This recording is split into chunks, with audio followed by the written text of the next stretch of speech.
Welcome back, my friends. This garden might look extremely lush as I stand here surrounded by tomatoes, but the truth is a little bit more bleak than that. This garden is a desolate wasteland. And today, we are going to plan it out with some of the incredible seeds on our fall table. So Jacques, stop raking nothing, and let's get over to the seedling table. So this is everything that we have started from our fall seed starting session a few weeks back, Jacques. I would say most things look pretty good. Yeah, there's definitely a wide selection here at least. Yeah, decent selection. Some of it's been getting eaten. These are the nasturtiums. You can see the tops just got totally eaten, but it's coming back. I am a little bummed our Nicotiana are basically just tobacco. Right. Didn't germinate. It was, I think just the seeds are so small. Maybe one? Wait, really? No, that seed's way too big. Yeah, That's like not tomato. it. That's not even the seed. That's not it. We got teased. But as you can see, we have quite a bit on the table. And although many of these beds in the back are empty, our focus today is going to be out in the front. We've got this guy. So these all went through our standard amendment process, which is basically just adding a bunch of compost. Nothing too fancy about that. Maybe some Espoma biotone. But for the most part, we just topped it off with compost.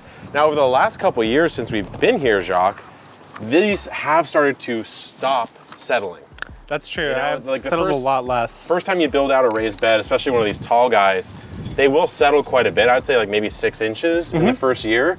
But now it's finally starting to calm down on that, which means that all those gaps are starting to fill in. Yeah, all those little air pockets that might have shown up. Yep. So I can tell you what I have here. Yeah, what do you got? I've got some cabbages, some kohlrabi, your favorite. Okay, we're not planning that. Hey, look at this, good sign, good sign. We got 2 worms. Oh, nice. Really close to the surface level.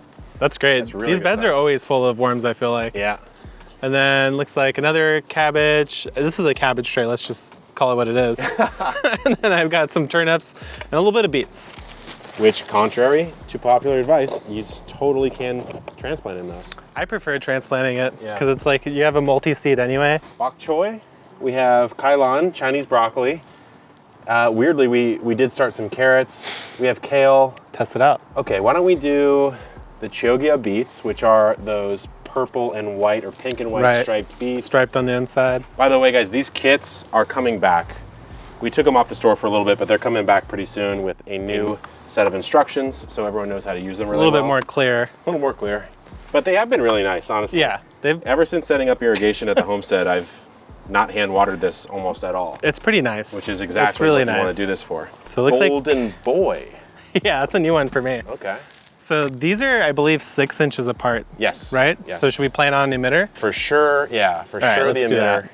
I'll go in with the red ones here. But here's what I'm gonna do with the beets, since look, I mean, there's 5 here. I know I don't want 5 next to each other, because remember last year when we did that bed of lazy beets where you just sprinkled and raked it in? We got some incredible sized ones, but the only ones that were super big were like maximum of 2 right next to one another, I feel like. I think 2 to 3 is pretty decent for multi-sow. Yeah, I'm gonna take this one down to 3 and then just not disturb it and plant the rest completely as is. Okay. That's gonna be my play. I think I'll follow your lead there. All right.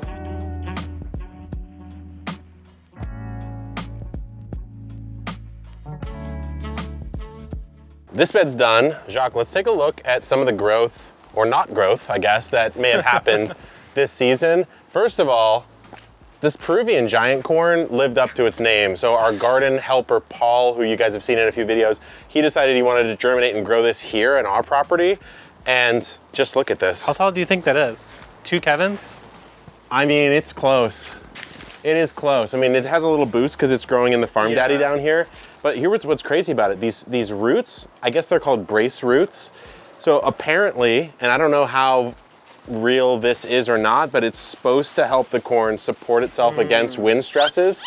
And it is, this thing is trolling me. Get out of here. And what's weird about it is it grew like 1, 2, 3, 4 sets of the brace roots. So I think the genetics, well, generally on corn, the genetics are crazy, but on this one, it's especially crazy. And what's really weird is in my research learned, it's too late to do it, but when they're young, you can actually just eat the brace roots. Oh, really? And it's very nice and sweet. Yeah, it's a lot of like glucose or whatever is in there. So Okay. bizarre little thing, Definitely but wouldn't have thought of that. Jacques, this I'm actually very proud of. Our arbor, the rose arbor, has grown in Basically completely. So this is a very popular climbing rose. It starts with Eleanor. I've blanked on the rest of the name, but I think we actually need to do some cleanup on this. So we'll thread through what we can, but the rest, let's just kind of prune it and get it a little bit more under control. It's definitely nice and thick over here. It looks like most of it's pretty grown in, and the only patch area I see is like right here. I agree. So I'll work on threading some of these extra branches through, but yeah, I'm gonna toss all the debris over here. Very excited to see this thing pop off in the spring.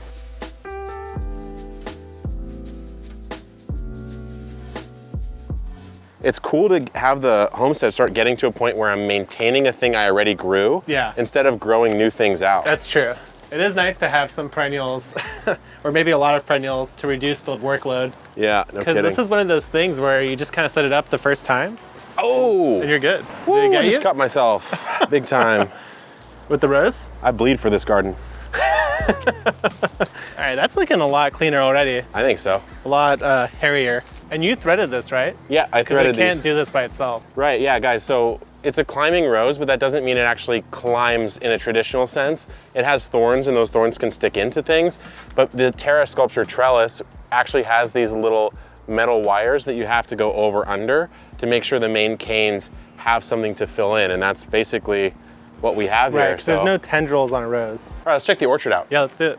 Oh, look at this. Loquats are coming back. So this is the first sign. Loquat is a fruit, you guys know we love it, but it's a fruit that actually forms the flowers in the fall. So if you grow them and you want to prune them, you actually can't prune them right now. Right. So you have to wait until they fruit in the spring, enjoy the fruit, and then after all the fruit is spent, in the summer basically, you prune it hard, and then it'll throw new growth out, and then it'll grow this. So I think we're gonna have quite a good loquat season next year. I think we're gonna have many hundreds. But dude, check this out. This really surprised me.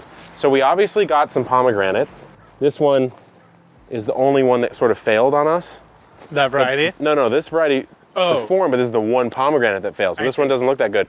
This one didn't produce any actual palms this year, but it went insane. Oh, wait, are you serious? Wait.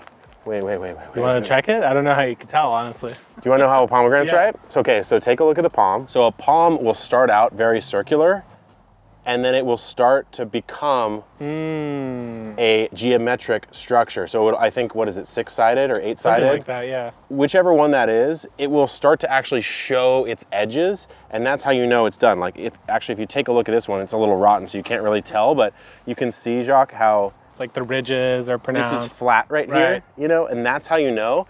And then you can also give it a squeeze, and you should be able to kind of feel a little bit of play. So this one does not seem ready to me. Just the color seems off. Yeah, it looks a little pale. But also, when else would it be? I think it might have a couple more weeks. I'm excited because that means we got both. But what I noticed, dude, in the last month or so, it's put this out. I was gonna say, this looks like all new growth. It's all new growth. And I have a pomegranate in a container. Yeah. And it just started flowering on me. Yeah, so I don't know if it's a little confused. Weird, but I mean, I'm not mad about it. Actually, you got one right here. I want the new growth. Yeah, no, this looks great. It's just weird that this one didn't fruit as much, but is throwing out way more growth. That one did. It's a lot shorter. Are we ever gonna get a papaya, you think? Well, here's what I'll say. Sorry, I got a little excited. There's a papaya flower. I know, not only that, but this papaya, has it ever looked healthier? It honestly looks the best. The most healthy it's ever looked. Now, it's way slower growing than I thought, because papaya is supposed to be like seed to fruit in like a year. Yeah. This one, I guess, does not like where it is, but it doesn't hate where it is either. Now, the real showstopper though, dude, look at this. Ooh. Did you think you'd see this many yuzu in year 1.5? Did you think that? I did not, and I also rarely even see yuzu to begin with. Look at this. So it's impressive. It's actually not. Those are big seeds. Yeah, it's actually not that good this year. Just take a look. I mean, obviously the seeds are huge. Wow. And the pulp is kind of eh, but I think you actually would prefer to harvest it maybe a little earlier and cut in and look at a more green one. I think you're gonna see a better result. It's a little better. But the seeds are massive. Maybe we just let too many fruit. I think we may have. I think we may have. Yeah. A little juice test. It is sour, but it's actually a little bit sweet. That's actually pretty good. Vitamin C? There's so many seeds. It's all seeds, honestly. But just to get a yuzu in year 1, I think is pretty impressive. So this is all new growth from the pruning that we've done. We've actually done multiple prunings. Citrus, you kind of just prune however The golden nugget. you want to. So like, I'm gonna take that off. I'm gonna take this off. How thick the main trunk is. I know. These are really starting to go now because it's been a year and a half, I think. So it's enough time that they're really starting to establish. I mean, look at this guy here. Yeah. The most impressive to me is the Bear's Lime. The Bear's Lime is like a full-on tree now. I mean, Yeah. this is a full-on lime tree. Here, let's do it. Let's do a little tasty. So here's the thing. This has been producing like nonstop since you put it in. And I actually put a Bear's Lime after I saw this one. Oh, it smells so good. Wait. Hit it. Oh, man. Honestly, Hold on. That crunch? you just went right. It's so good though. It's This is so honestly strong. the best lime I've had. The Bear's Lime. I didn't realize they could be this fragrant. Woo. Lord. Hits that sour. But there's so many. Structure of the tree is gorgeous and it's so prolific that I just couldn't be happier. But Jacques, Some of these branches have like 20 fruit. I know. Now here's a problem that we're running into, and I want your expert opinion on this. You know we've had a problem with the Satsuma orange, right? Yeah, it's true. Ever since we bought it, the structure of it just kind of, to be honest, sucked. It wasn't good. Now, we do have this upstart growing. Oh, Question is, where's it coming from? right. Is it coming from below the rootstock? Oh yeah, it is. It is, isn't it? And it's thick. So it's gotta go. Maybe this is one that we just need to replace. I think we do, because Because all the branches are so floppy now. think of how much time we're losing, I know. you know? And that's a really thick sucker. I can't And even get in there properly. Oh, because you were blocked by the main trunk. Mm-hmm. Yeah, this is one that has just always kind of looked a little bit weepy and sad and never really threw up growth in the right direction. And we tried working on it a little bit, but it's a little stubborn. It's a stubborn tree. This is a good example though, guys, of like, sacrifice the 80 bucks you may have spent and be sad about it, of course. And so it's just a bad orange. So we gotta replace it. Okay, take a look at the pink lemonades. This tree really has come in. This is another one that surprised me because I thought due to the variegation that it would not grow that quickly, I didn't think so either. but it's exploding. It took a while though, but now that it came in, it really came in. Look how pretty they are too. Yeah. It's a really gorgeous fruit. Beautiful fruit. Now, I will say, as you get down this way, guys, it's a little more sad. The Nagami kumquat is looking a little bit deficient in some fashion Looks here. like it might need a little iron. I think it probably needs some iron. Citrus in general. This does guy like has iron. never really gone big. This is our Washington navel orange. It just hasn't grown up much compared to those plants. And then these are the new ones that we put in. This one looks really healthy. It's very healthy, it's just a little squat. Yeah. And the reason why is probably because the gray water ends up over there and it doesn't get to here. So we're gonna do a redig and actually retrench the gray water to end up all the way over here so that at least we give these a fair shot at getting something. Because I mean, look at this. This is calamondine. Honestly, it looked a little better when it was in the pot, I have to say. But the new growth does look good. New growth looks okay. And then should we remove some of those lower fruit then? Yeah, I mean, we probably That bottom, should. like the one that are on the floor perhaps? We probably should take this off. So the lesson I learned is this year is I'm very stubborn and I like to leave all the fruit on the trees and not remove them. Yeah. And I'm like, oh, you don't need thin plants. Like they know what they're doing. But citrus, they want to get thin. Citrus, and then look what we did to the peaches. Yeah, it's You true. guys remember Stone Fruit Frenzy? You remember Stone Fruit Frenzy? How can you forget? I mean, I've forgotten because I was in a frenzy. I don't remember it actually. But here, let's take a look. This is going to be an unripe Eureka lime, I think, or lemon. This is going to be very unripe, so there should be a lot of rind here. Oh yeah, yeah, it's all rind. Oh, thanks. Yeah, you're welcome. Well, look, I got the worst one, honestly. Let's see how it tastes. It's actually really sweet. How is it that sweet? Crazy level of Isn't that pith on weird? this, though. Yeah, no, it's quite sweet. I think it's just not there yet, right? Yeah, it's definitely It just hasn't not. developed. I mean, look, am I gonna really prize and cherish these grapefruit? No, I'm gonna take these off and let this fruit. Leave that one. Come on. I'll leave one. I'll literally leave one, but the rest I'll do. Okay, why don't we go ahead and plant out another bed? Yeah, let's do it. Back over here, a little mix of old and new. So the strawberries, old, going to remain here until next season. Just need to clean out all of the dead leaves. And then Jacques, we planted this one out. Yeah, this is all red Russian kale with a little bit of snapdragon in the middle for color pop. Yeah, just a little pop. TBD, haven't decided on this yet. We have different Mizunas and mustards right here.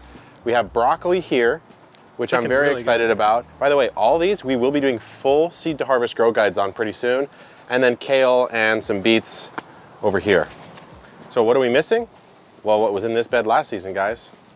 carrots. Let's do it. Here, you take half, I'll take half. Take half. We're gonna go over to where the giant cabbage was, rest in peace. Let's not talk about And we're gonna plant over here. So the irrigation setup on this guy, the tall round birdie's bed, is a little bit unique. It's mostly just because it is a spiraling bed.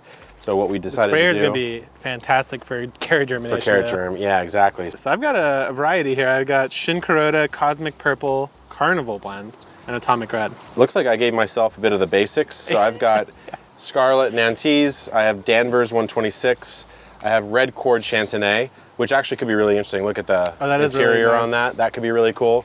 And then I just have Little Finger, which is a classic. Delicious. So how about this? I'll do this semicircle, you do the other one. All right, you want to just do like a random grab bag of carrots? Yeah, I think so. All right, I think so. That'll be a little fun surprise every time you harvest. A little filthy surprise.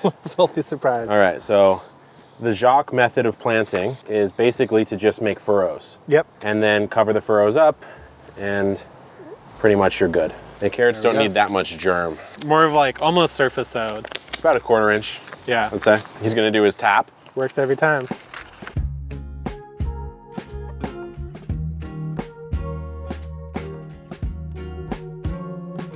All right, I'm going in with Danvers 126, very basic carrot, very classic carrot.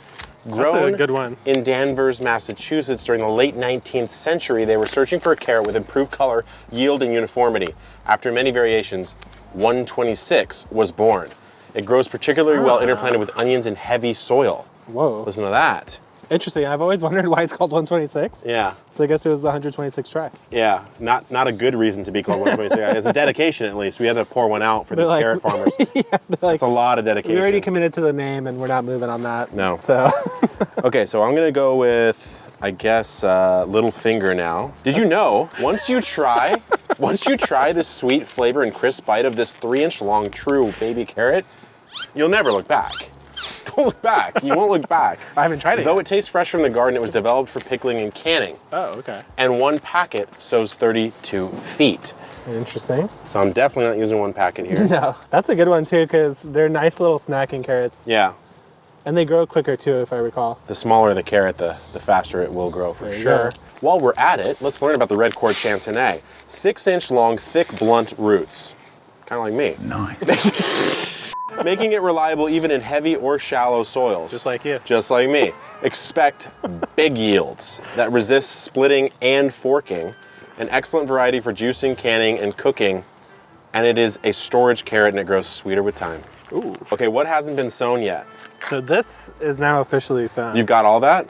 Should be. Damn, okay, well, how about this?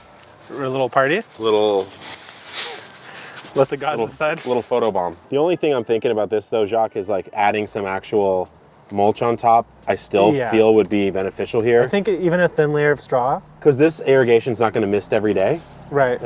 So a thin layer of straw on top I think is probably mandatory. How about you start watering it? I'll get some straw. That sounds good. While Jacques is gone, you'll be happy to know that we're surprising him by releasing his hat on the store. It's gonna be called the Jacques with a little logo on there. So I know a lot of you like his straw hat vibe. We're putting it on the store for the holiday season.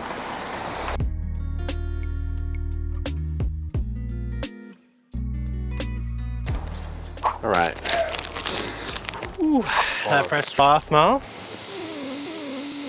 Oh, he's going in deep. I have to say though, it honestly smells It amazing. does actually smell really If someone made a candle that was flavored straw, I'd burn it for sure. I'd for sure burn it. Would you? good. I think I would actually. I think I would. I'm actually into it. Not gonna lie. What's a smell, what's a garden smell you'd put into, dude, do we need to launch a candle line? A candle line smells from the Do we garden. need to launch a candle line, guys? You tell us because we're starting to get hyped. What would be a smell that you would do? I'd say fresh soil as a smell. For me, it'd be a Tulsi candle. Tulsi, holy basil? Yeah, that smell. Okay, Ooh, okay. that's what gets me excited in the garden. Oh, shoot, watch out.